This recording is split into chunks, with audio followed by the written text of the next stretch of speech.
જય શ્રી કૃષ્ણ બહેનો, જય સ્વામિનારાયણ. કેમ છો?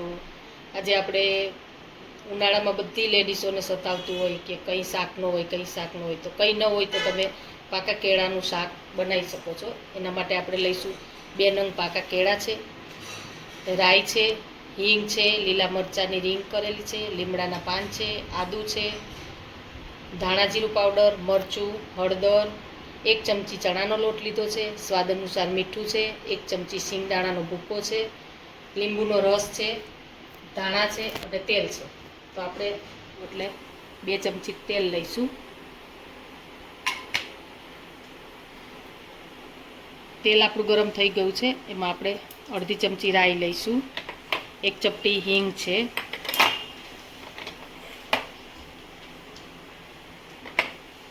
આ 4-5 પાન મીઠા લીમડાના છે, 1 નંગ લીલું મરચું છે, મેં રીંગમાં કટ કર્યું છે,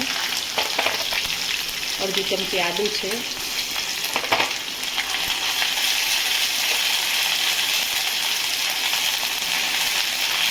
આપણે અડધી ચમચી હળદર પાવડર છે,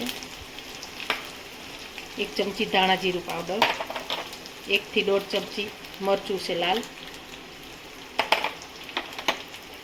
અને આપણે આ કેળા લઈ લઈશું 2 નંગ.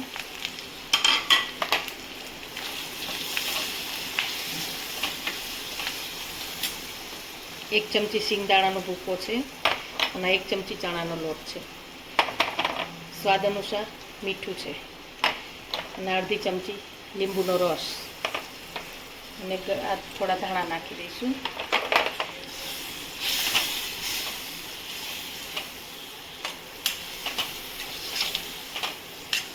હવે આપણે આ સબ્જી તૈયાર થઈ ગઈ છે, એને આપણે બાઉલમાં લઈ લઈશું.